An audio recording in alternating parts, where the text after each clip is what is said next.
নবী করিম সাল্লাল্লাহু আলাইহি ওয়াসাল্লাম বলেছেন, লাইলাতুল কদর আমি পেয়েছি, কপালে কাদামাটি ছিল, বৃষ্টি হচ্ছিল, তার মানে ওই রাতে বৃষ্টি হতে পারে, ওই রাতে বৃষ্টি হতে পারে। লাইলাতুল কদরের আলামত, রাতের বেলা বৃষ্টি হতে পারে।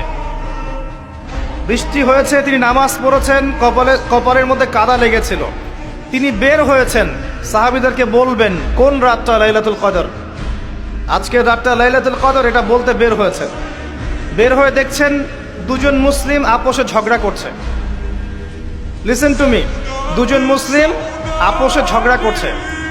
আমরা বলি না যে মুসলিমদের মাঝে ইখতিলাফগুলো রহমত, আমরা বলি না? দুজন মুসলিম আপোষে ঝগড়া করছে। এই কাজটার কারণে আল্লাহ রাব্বুল আলামিন নবী সাল্লাল্লাহু আলাইহি ওয়াসাল্লামের হৃদয় থেকে এই কথাটাকে তুলে নিলেন। তিনি আর বললেন না এক্স্যাক্টলি কোন রাতে লাইলাতুল কদর ছিল, তিনি বলতেই বেরিয়েছিলেন যে কোন রাতে লাইলাতুল কদর ছিল। আমাদের ইখতিলাফের কারণে আমরা সেই নির্দিষ্ট রাতটাকে হারিয়ে ফেলেছি। তবে এর মধ্যেই খায়ের আছে, এর মধ্যেই কল্যাণ আছে। আরবিতে একটা প্রবাদ আছে, কুল্লু শার ইউজাদু ফিহিল খায়র, প্রত্যেকটা অকল্যাণের পিছনেই কোনো না কোনো কল্যাণ আছে। নির্দিষ্ট করে বলে দিলে আমরা বাকি রাতগুলো জাগতাম না। নবী সাল্লাল্লাহু আলাইহি ওয়াসাল্লাম এখন বললেন যে আমাকে ভুলিয়ে দেয়া হয়েছে কোন রাত, তোমাদের ঝগড়ার কারণে। অতএব তোমরা শেষ দশকের বিজোড় রাতগুলোকে তালাশ করো।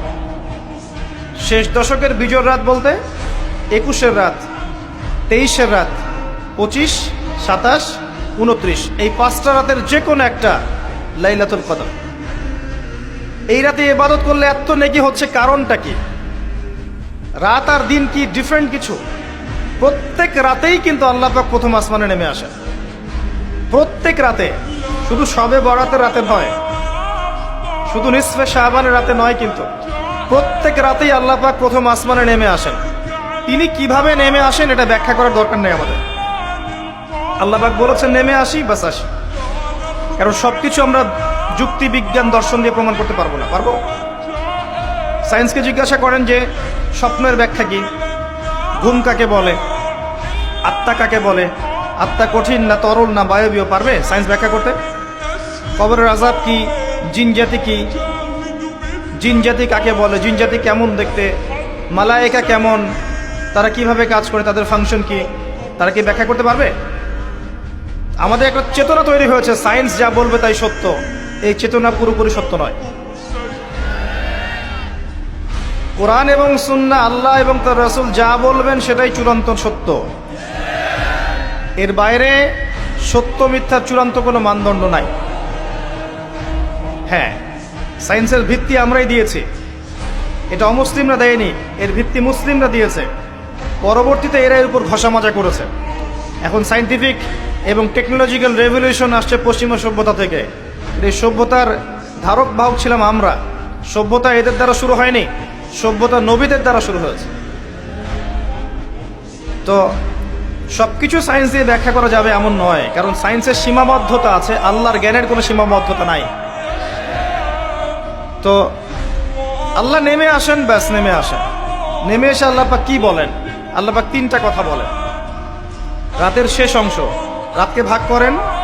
যদি 6টার সময় রাত শুরু হয়, রাত কিন্তু রাত 12টায় শুরু হয় না, সূর্য ডুবে গেলেই রাত শুরু হয়, এটাই ইসলাম। এখন 6টা থেকে আপনি এই 5টা পর্যন্ত সময়টাকে 3 ভাগে ভাগ করেন। শেষের অংশ ধরে নেন যে 1টা থেকে 5টা, কথার কথা আমি এস্টিমেট করলাম। এই সময়টুকুতে আল্লাহ রাব্বুল আলামিন কাছে নেমে আসে প্রথম আসমানে, অর্থাৎ তার রহমত নিকটবর্তী হয় এবং তিনি আহ্বান করতে থাকেন 3টা জিনিস। 1, কে আছো? আমার কাছে কিছু চাইবে, যা চাইবে আমি তাই দেব। 2, কে আছো? আমার কাছে ক্ষমা চাইবে,